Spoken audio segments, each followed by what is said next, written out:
네, 우리는 모두 사랑이라고 하는 단어를 참 좋아하고 우리는 사랑받기를 원합니다.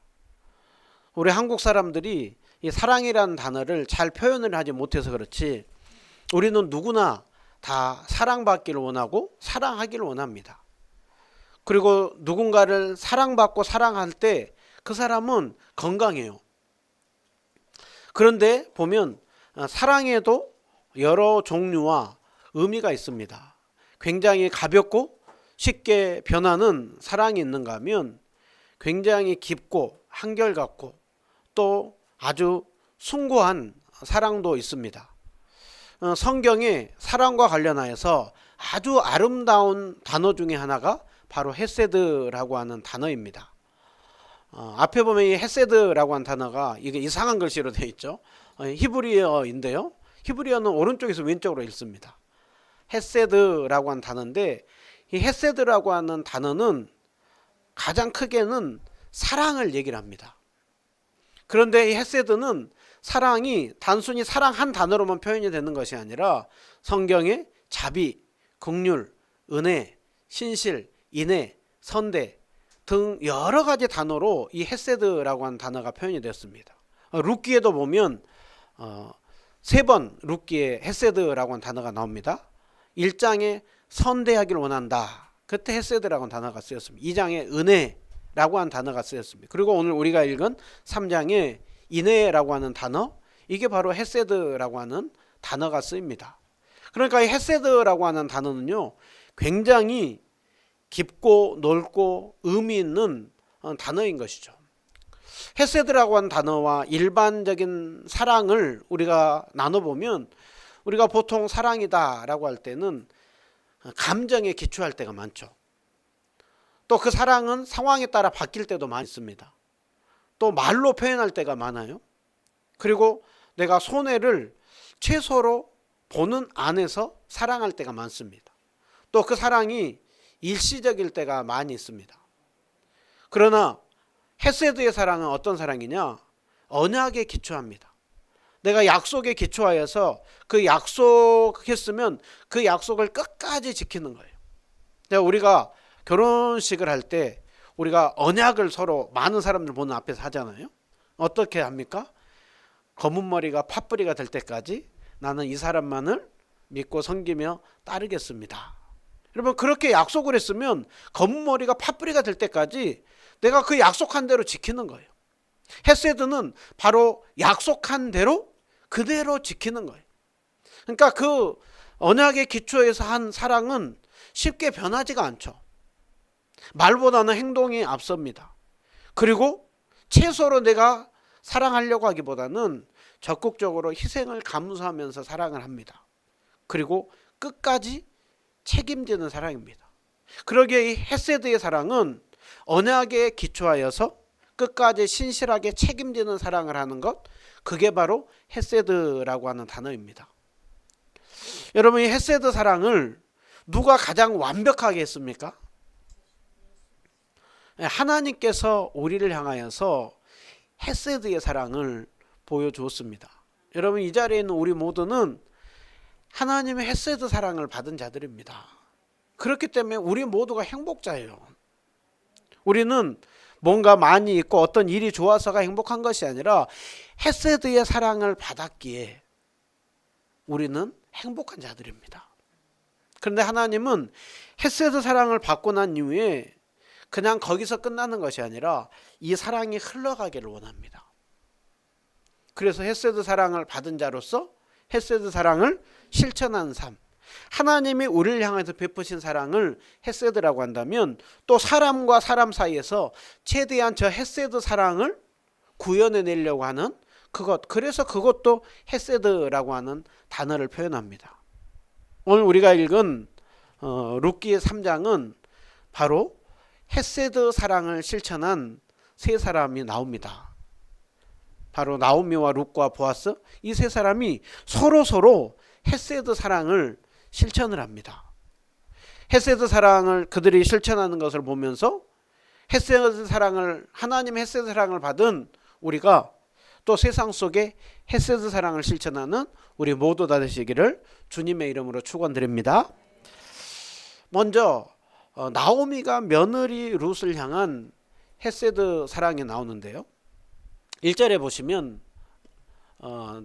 시어머니 나오미가 룻에게 내 딸아 내가 너를 위하여서 안식할 곳을 구하여 너를 복되게 하지 않겠느냐. 그러니까 며느리가 이제 평생 믿고 의지하고 딸을 가정을 꾸리고 며느리가 행복한 삶을 살았으면 좋겠다라는 거예요. 그러면서 나오미가 보고 있을 때 내 며느리에게 누가 합당한 다시 재혼을 하고 이 행복한 삶을 또 살 수 있도록 하겠는가 보았을 때 딱 보니까는 2달이 넘는 기간 동안 보니까는 보아스가 신실한 사람인 거예요. 단순히 물질만 있는 것이 아니라 신실하고 정말로 하나님 사랑하는 마음을 가지고 다른 사람을 따뜻하게 대할 줄 아는 그것을 보면서 보아스라고 하면 우리 며느리 룻을 정말로 행복하게 하나님을 잘 섬기면서 그 사랑을 잘 또 실천하며 살 수 있겠다 해가지고 이제 나오미는 며느리 룻에게 네가 저 보아스와 다시 가정을 새롭게 꾸리면 좋겠다. 그래서 이제 며느리를 재혼을 시키려고 하는 거예요. 그러면서 이제 추수 때가 다가와서 오늘 밤에 타작 마당에서 이제 보리를 까볼 것이다. 밀추수와 이제 보리추수가 이제 되는 거예요. 여러분 추수 때는 기쁨의 때잖아요. 그래서 보아스가 오늘 이제 추수를 하고 난 이후에 이제 거기에 누울 것인데 너는 오늘 목욕하고 기름을 바르고 의복을 입고 타작 마당에 내려가서 보아스가 어디에 눕는지를 보고 잘 보았다가 보아스가 눕는 그곳에 저 발 아래쪽에 해서 거기 누워라. 네가 그렇게 준비하고 나가면 보아스가 딱 너를 발견하면 네가 이 밤에 무슨 마음으로 여기에 왔는지 다 알 것이고 보아스가 거기에 맞춰서 행동할 것이다. 여러분 지금 나오미 시어머니 나오미는 지금 며느리 룻을 향하여서 지금 재혼을 시키려고 하고 있습니다. 여러분 그 나오미 입장에서는 지금 이 베들레헴에 와가지고 줄곧 누구를 의지해서 살고 있습니까? 며느리 룻을 의지해서 살고 있어요. 룻이 이삭을 주워와서 그거 가지고 먹고 살고 있고 지금 딸처럼 말동무하고 있고 자기를 생각하면 이 며느리 때문에 너무 행복한 거예요. 그러나 이 며느리를 생각을 했을 때 내 옆에 있는 것보다는 새로운 가정을 꾸리고 저 며느리가 잘 살았으면 좋겠다. 그래서 지금 며느리가 시집가고 나면 자신은 또 홀로 남는 거예요. 굉장히 연로하고 어쩌면은 이전보다 삶이 더 훨씬 더 어려워질 수도 있어요. 근데 그럼에도 불구하고 지금 며느리 룻을 재혼을 시키려고 하고 있습니다. 그 이유가 무엇 때문입니까? 단 하나, 며느리가 행복했으면 좋겠다라는 거예요. 이게 바로 며느리 룻을 향한 헤세드의 사랑입니다. 이 며느리가 행복했으면 좋겠고 그리고 가정을 꾸리고 다시 하나님을 잘 섬기는 그 일을 하면 좋겠다. 그게 자기 입장에서 봤을 때 하나님이 이게 기뻐하는 일이겠다. 그래서 며느리 룻을 지금 재혼을 시키려고 합니다. 그래서 재혼을 시키려고 보아스에게 오늘 밤에 네가 가라 했더니 5절에 보니까 룻이 어머니의 말씀대로 다 행하겠습니다. 여러분 룻은 그렇게 고분고분한 그저 순종적인 사람이 아니에요.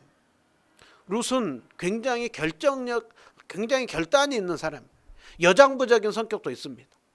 여러분 낯선 여인이 낯선 땅에 가서 이삭을 줍는다는 거 그렇게 쉽지 않아요. 그런데 먼저 적극적으로 제가 가서 죽겠습니다. 네 오르바가 돌아가는 것처럼 너도 돌아가라. 네가 거기 어디 땅인지 알고 따라오려고 하느냐라고 했을 때 아니요. 저는 따라갑니다. 저는 하나님을 선택합니다.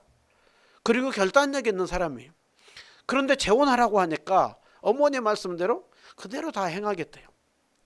그리고 그렇게 기름을 바르고 의복을 입고 타작마당에 내려가서 시어머니의 명령대로 지금 보아스를 향하여서 갑니다. 여러분 누가 보면 마치 기다리기라도 했듯이 룻이 재혼하는 일에 적극적으로 따르는 것을 볼 수가 있습니다. 그런데 룻이 왜 어머니의 말씀에 그대로 순종하려고 하고 있느냐? 그게 지나서 보면 나옵니다. 보아스가 이제 추수를 하고 곡식을 풍성히 수확을 하고 나니까 너무 즐거운 거예요. 그래서 먹고 마시고 마음이 즐거워서 그 곡식이 있으면 곡식단의 한쪽에 이제 거기에 이렇게 누워서 보아스가 이제 잠을 청하려고 하는 거예요. 그래서 보아스가 있는데 룻이 보아스가 있는 것을 보고 가만히 그의 발치에 가서 이불을 덮고 누웠다라고 하고 있어요. 보아스의 그 발끝에 좀 해가지고 이렇게 살짝 누운 거예요. 그러니까 보아스가 밤중에 놀라가지고 누가 있는 거예요. 가지고 봤더니 한 여인이 저기 저 발 아래쪽에 있는 것을 본 거예요. 그래서 보아스가 깜짝 놀래가지고 누구냐 물으니까 룻이 당신의 여종 룻입니다. 그러면서 당신의 옷자락을 펴서 이 여종을 덮으소서. 무슨 얘기하고 있습니까? 나와 결혼해 주세요. 청혼을 하는 것이죠. 지금 룻이 먼저 보아스에게 청혼을 하고 있습니다. 그런데 룻이 왜 보아스에게 청혼을 하고 있느냐? 9절 끝에 나오죠. 룻이 왜 어머니의 말씀에 순종하면서 그대로 지금 보아스와 재혼을 하려고 하고 있는지 그 이유가 무엇이라고 하고 있습니까? 당신은 기업 물을 자이기 때문에 내가 당신에게 지금 재혼을 하고 청혼하는 일을 하고 있습니다. 여러분 룻이 그냥 보아스가 부자고 돈이 좋고 그냥 보아스를 만나면 나 행복하겠다. 시어머니는 내 알바가 아니고 나는 그저 그냥 이제라도 내 인생을 삶을 찾아 나서는 그게 아니에요. 또 단순히 시어머니만 생각해서 시어머니의 말씀에 순종적으로 하는 그게 아니에요. 보아스가 하는 거기에 청혼을 하면서 당신이 기업 물을 자이기 때문에 내가 당신에게 청혼을 합니다. 여러분 기업 물을 자 뜻이 뭐라고 했습니까? 구속자, 회복자라고 했죠. 하나님께서 이스라엘 백성들이 누군가가 어려움에 빠졌을 때 정말 그 구속이 필요할 때 구속해주는 그 일을 해라 라고 했죠. 땅을 잃어버렸을 때 땅을 건져주는 일을 하고 만약에 누군가가 종으로 팔렸을 때 사서 종으로서 해방시켜주는 일을 하고 무엇인가 이유 없는 살인을 당하였을 때 거기에 대해서 대신 거기에 대하여서 함께 변호해 주는 일을 하고 그리고 기업 물을 자와 더불어서 그 다음에 자식을 이어주는 형사치수 제도라고 하는 집안이 끊기게 생겼으면 대신 그 형제가 들어가서 그 형수를 챙기면서 자식을 낳고 가정을 세워주는 그 일을 하라라는 거예요. 지금 룻이 이 일을 하는 이유가 뭐냐? 시어머니를 사랑해서요. 시어머니는 며느리가 행복했으면 좋겠다 하는데 반대로 룻은 시어머니가 행복했으면 좋겠어. 그리고 무엇보다도 룻이 그 일을 하는 이유는 이 일을 하는 것이 내가 이렇게 행동하는 거 하나님이 기뻐하는 일이겠다라고 해가지고 그 일을 하는 거예요. 집안이 끊기고 지금 땅을 잃어버리게 생기는 이 가정, 엘리멜렉 가정, 핏줄로는 시아버지고 남편의 가정이지만 한 집안이 끊길 때 그 집안이 다시 그 땅을 회복하고 집안이 세워지는 그 일을 하는 그것을 하는 거 하나님이 기뻐하는 일이겠다라고 해가지고 하는 거예요. 여러분 우리가 잘 기억해야 됩니다. 신앙이 좋은 거는 단순히 인간적인 사람이 좋은 게 아니에요. 인간적으로도 좋지만 이 일을 하나님이 기뻐하는 일인가 보면서 하는 거예요. 룻은 시어머니를 사랑하는 헤세드의 사랑과 그 일을 하면서도 한편으로 이 일이 하나님이 기뻐하는 일이겠다라고 해가지고 함께 이 일을 하고 있는 것입니다. 여러분 그렇게 보아스에게 당신이 기업 물을 자가 되게 해주세요 청혼합니다. 그랬을 때 보아스는 룻이 지금 어떤 마음으로 왔는지를 잘 알죠.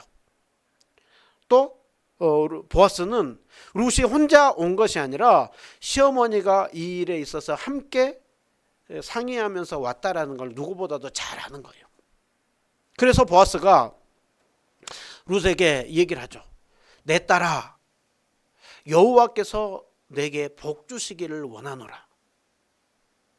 이게 무슨 말일까요?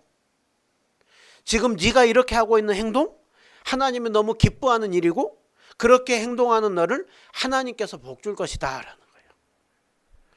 그러면서 룻에게 얘기를 하죠. 네가 가난하건 부하건 네가 얼마든지 젊은 사람을 따를 수 있는데 젊은 사람을 따르지 않고 지금 네가 이렇게 하는 건 너무 귀한 것이다. 여기서 헤세드라고 하는 단어가 나옵니다. 네가 베푼 인애가, 네가 베푼 헤세드가 처음보다 지금 나중이 더하도다. 그러면 처음은 언제를 얘기를 할까요? 모압에서 베들레헴으로 따라올 때예요. 시어머니를 따라서 시어머니를 함께 섬기고 봉양하려고 했었고 그 다음에 주님을 믿고 섬기며 나아가려고 했던 그 모습이 참 귀한 거예요. 그런데 그것도 귀하지만 지금 나중 모습, 네가 그 집안을 일으키려고 하고 시어머니를 행복하게 하려고 하고 있고 그게 하나님이 기뻐하는 일인 줄 하려고 하는 이 재혼하려고 하는 이 모습, 이게 너무 귀하다라는 거예요. 그래서 이 모습을 너무나 보면서 보아스가 그것을 보면서 또 얘기를 하죠. 내가 네 말대로 내가 행할 것이다. 내가 네 말대로 내가 기업 물을 자가 되는 그 역할을 하겠다. 네가 현숙한 여인인 줄 내 백성들이 다 안다라는 거예요. 여러분 지금 룻과 나오미는 시어머니와 며느리이기 때문에 서로 의지해가지고 살 수 있어요. 서로가 서로를 행복하게 하려고 할 수 있어요. 근데 지금 보아스는 먼 친척이에요. 아주 먼 친척이에요. 가까운 친척이 아니라 먼 친척이에요. 보아스 입장에서 두 사람이 참 시어머니와 며느리가 너무 참 보기 좋다라고 할지 모르지만 이제 자기가 기업 모르는 하는 일을 할 때에는 보아스에게는 자기 입장에서는 큰 손해예요. 땅을 사가지고 그 집안을 일으켜주는 일을 해야 되고 그것뿐만이 아니라 지금 이 집안은 기업 물을 자의 그 일만이 아니라 아들이 없잖아요. 그럼 자기가 룻과 결혼을 해서 자식을 낳으면 그 자식이 자기 자식이 돼요? 아니면은 이 말론의 엘리멜렉 집안의 자식이 돼요? 엘리멜렉 집안의 자식이 되는 거예요. 보아스가 돈은 있다고 쳐요. 돈은 얼마든지 있어서 대줄 수 있다고 쳐요. 결혼을 하고 자식을 낳고 애를 키우고 하면은 뭐가 들어갑니까? 자기의 인생이 들어가는 거예요. 자기의 시간이 들어가는 거예요. 이 기업 물을 자의 제도 이거는 의무적으로 반드시 해야 되거나 지금 또 형제가 아니잖아요. 먼 친척이잖아요. 그런데 지금 보아스가 내가 그 기업 물을 자 그 역할을 하겠다라고 하고 있습니다. 보아스 입장에서 큰 손해예요. 그런데 보아스가 왜 그 일을 하려고 할까요? 룻을 좋아해서요? 아니면 두 며느리와 시어머니의 모습이 너무 귀해서요? 아니요. 하나님이 기뻐하는 일이기 때문에 보아스가 이 일을 하는 거예요. 계속 3장에 기업 물을 자, 기업 물을 자, 기업 물을 자. 기업 물을 자가 뭐라고요? 어려움에 빠졌을 때 모른 척 하지 말고 형제를 회복시켜주는 일을 해라. 구해주는 일을 해라. 라고 하는데 바로 이 집안이 어려움에 빠졌고 이 집안이 하나님의 공동체인데 하나님의 백성인 그 공동체가 지금 무너지고 넘어지고 큰 어려움에 빠졌으니 내가 그 건져두는 일을 하겠다라는 거예요. 누구의 마음으로요? 하나님의 마음으로요. 그러니까 지금 보아스는 안 해도 되는데 적극적으로 해요. 율법을 최소로 지키려고 하는 것이 아니라 최대로 더 적극적으로 지키려고 해요. 여러분 사랑하는 사람은 어떤 사람이냐? 최소로 계산하면서 하는 사람은 그렇게 사랑이 큰 게 아니에요. 최소로 사랑한 사람은 굉장히 계산하고 따져가면서 네가 이렇게 했어? 그럼 나는 이 정도는 해줄게. 그런데 사랑하기 시작하면 어떻게 합니까? 남녀가 사랑하면 어떻게 합니까? 만나고 나서 헤어질 만도 한데 집 앞까지 데려다 줘요. 집 앞까지 데려다 주고 하루 이틀이 아니라 그 먼 길을 데려다 주고 다시 또 와요. 또 어느 때는 여인도 그게 너무 좋으니까, 너무 고마우니까 자기도 데려다 준다라고 해서 서로 왔다 갔다 해요. 여러분, 다른 사람이 봤을 때는 저게 뭔 시간 낭비고 뭔 교통비 낭비냐 할지 모르지만 그 안에 굉장히 시간과 물질과 비교할 수 없는 귀한 사랑이 그 안에 오고 가고 있는 거예요. 여러분, 지금 보아스는 그 일을 하고 있습니다. 이게 하나님이 기뻐하는 일이겠다라고 해가지고 지금 그 일을 하고 있습니다. 그런데 보아스가 참 겸손한 사람인 것이, 기업 물을 자는 먼저 가까운 친족부터 해주게 되어 있거든요. 그래서 보아스가 얘기를 하죠. 내가 기업 물을 자가 될 마음은 있다. 그런데 나보다 더 가까운 사람이 있다. 만약에 그 가까운 친족이 기업 물으는 일을 해주면 그것도 좋을 것이지만, 만약에 그 사람이 안 한다고 한다면 내가 대신 그 기업 물은 일을 할 것이다. 그러니 걱정하지 마라. 굉장히 하나님의 질서 속에서 행하는 것을 볼 수가 있죠. 보아스가 단순히 룻을 인간적으로 좋아하는 것을 했다고 한다면 이것 둘째치고 혹시라도 다른 사람이 책임져도 어떡할 거예요. 그런데 그 질서 속에서 하는 것이 합당하다 해가지고 다른 사람에게 먼저 그 가까운 친족이 하고, 그래도 안 하면 내가 하겠다라고 하고 있습니다. 그리고서는 룻에게 새벽녘까지 있어라. 혹시라도 다른 사람 눈에 띄거나 또 이 밤에 혹시 잘못하면 위험에 처할 수 있으니까 날이 조금 환해지면 다른 사람 눈에 띄지 않을 때 그때 가라. 그래서 룻을 잘 쉬게 하죠. 그리고 서로 알아보기 어려울 때 다른 사람에게는 절대 룻이 왔다는 것을 알리지 말라라고 하고 보리를 6번 대어서 주고 보냅니다. 뭐 하는 것입니까? 당신들이 얘기하는 거기에 내가 호응하겠다라는 거예요. 시어머니가 묻죠. 내 딸은 어떻게 됐느냐? 룻이 그 얘기를 다 하고 나니까 나옵니까? 그러면 그 사람이 이제 어떻게 하는지 우리가 두고 보자.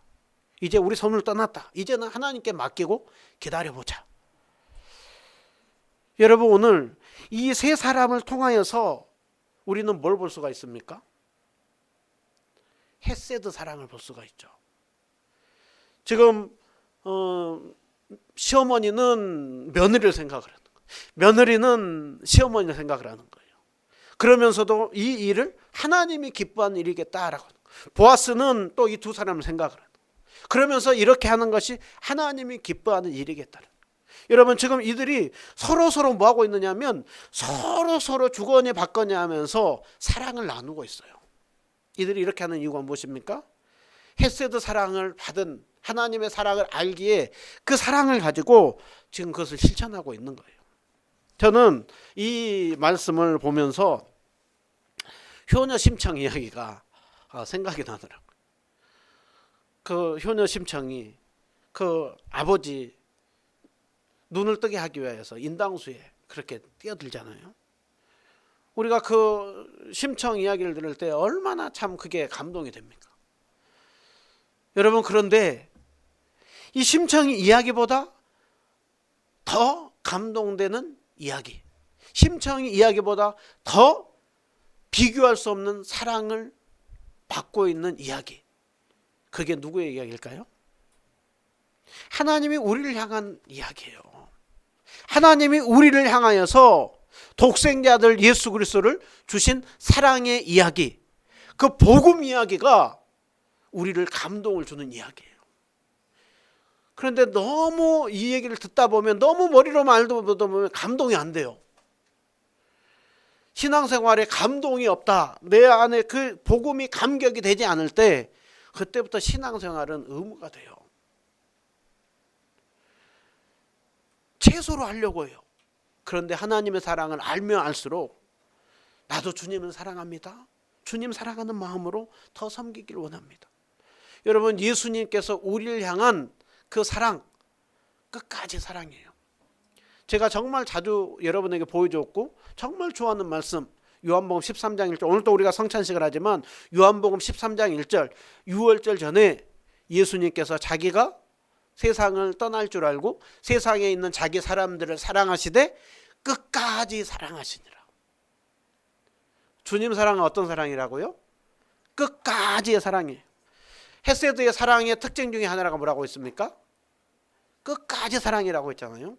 끝까지의 사랑, 헤세드의 사랑을 누구 얘기냐? 우리 얘기예요. 지금 이들이 헤세드 사랑을 받은 걸 가지고 그 사랑을 실천하고 있어요. 오늘 이 사람들은 단순히 그저 효도하는 이야기, 그게 아니라니까요. 시아버지, 시어머니와 며느리의 그냥 단순한 사랑 이야기, 보아스의 착한 사람 이야기가 아니라 헤세드의 사랑을 받은 하나님의 사랑 이야기가 지금 이 안에 있는 거예요. 여러분, 오늘 이들의 모습이 더 귀한 이유가 무엇이냐? 지금 이 시대가 어느 시대입니까? 사사시대잖아요. 사사시대의 특징이 뭡니까?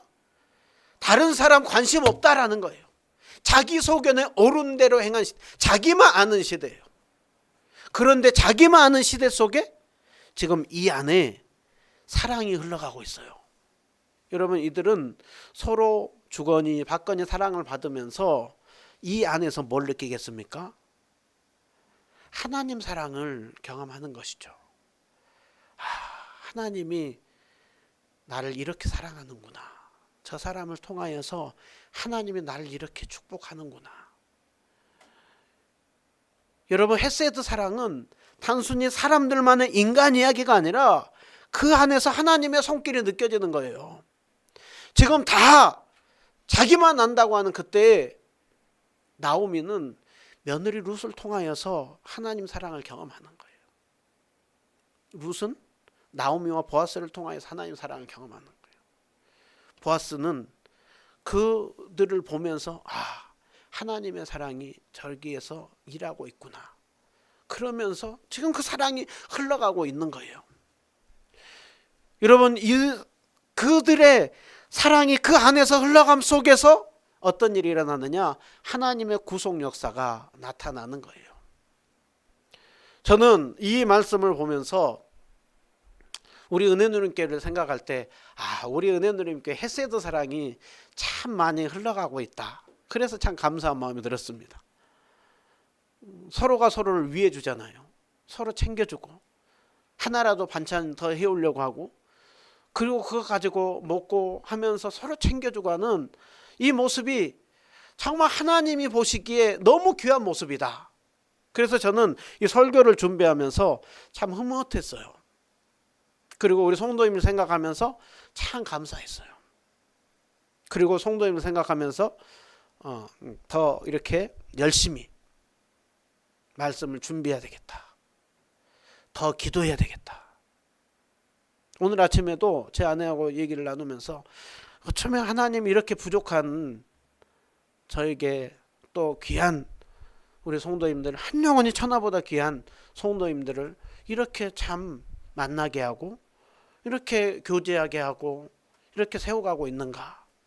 저도 제 아내도 하나님이 우리에게 이렇게 또 만나고 부족하지만 이 일을 맡겼다. 그러면서 제 마음에 제가 해야 될 일은 뭐겠는가. 목자가 그 양을 볼 때 정말 건강하고 살찌우게 하는 것이 목자의 역할이듯이 내가 성도님들 위해서 더 기도하고 더 말씀 잘 준비해서 그렇게 전하고 해야 되겠다. 그런 마음을 가졌습니다. 여러분, 우리 모두는 그 헤세드 사랑을 받은 자들입니다. 오늘 성경은 우리에게 이렇게 말씀해요. 그리스도께서 너희를 사랑하신 것 같이 너희도 사랑 가운데서 행하라. 서로 친절하게 하며 불쌍히 여기며 용서하기를 그리스도 안에서 하나님이 너희를 용서하신 것 같이 용서하라.